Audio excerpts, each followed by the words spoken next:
But it's actually Thomas who has put shopping aside, and he's off to see some steam engines, but not the train variety.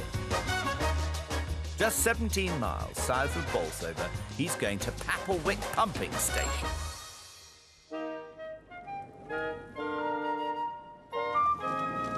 Lovely, look at that red brick log house.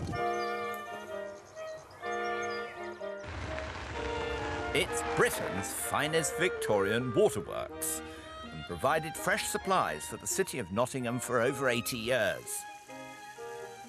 And thanks to a number of volunteers and curator Ashley Smart, it's still in working order.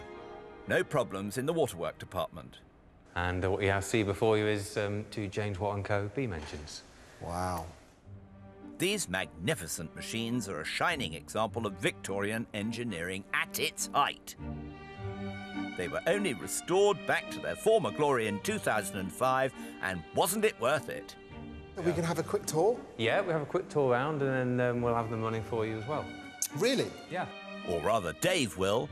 He's got the knack of how to get these engines in motion. Well, he should do, as he's been here for 33 years. When you're ready, Dave. OK. Ready, Les? Once underway, they produce enough power to pump 3 million gallons of water from the wells and out to Nottingham every day.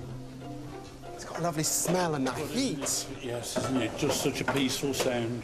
Yeah, absolutely. I must admit, on rare occasions, I have, on the seat, dropped off to the soporific sound of this engine. But what is equally fascinating is the building itself. The Victorians really knew how to design ornate architecture, even for humble water pumps. Nearly every surface is covered with images of animals and plants, and even includes the windows. But all of the decoration that you see, it's all celebrating the life-giving properties of fresh water. It's wonderful, isn't it? Yeah, it's fantastic. It is Victoriana at its greatest.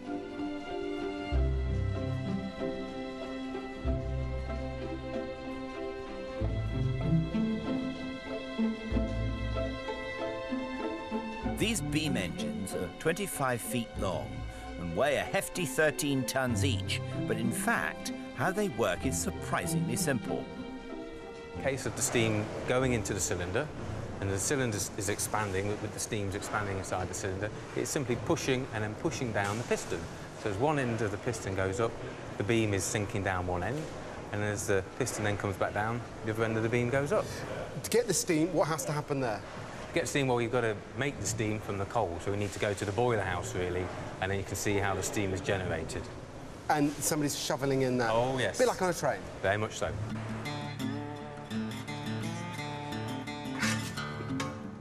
This is Lawrence, one of our stokers. But Lawrence, that looks like hard work. Oh, it's not too bad. No. Hot work. Hot work? How long does it take to heat up one of these boilers? We started last Sunday. Wow. And when the engines are going, they can use up to 5 tons of coal a day, all shoveled in by hand. Are you getting my drift, Thomas? Do I get a set of overalls or do I just get on with it? Well, we haven't taken the overalls. I just get on with it. Yeah, doing quite a bit with it. Hey. Like that, yeah? Yep. Oh, it's hot work. Couldn't imagine Tim Wonnacott doing this. Oi!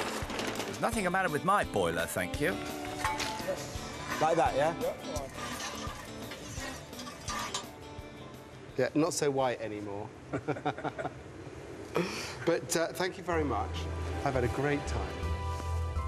Sad as it is to leave one of Europe's great industrial monuments, Thomas needs to go and find Paul. It's the end of the first day, and Thomas is still buzzing from his visit. It's wonderful. Really good. Oh, it's good for the soul, you know. Took my jacket off, stoked the furnace. There's got to be a calendar shot in that. Yeah, I would have thought so. I would have thought so.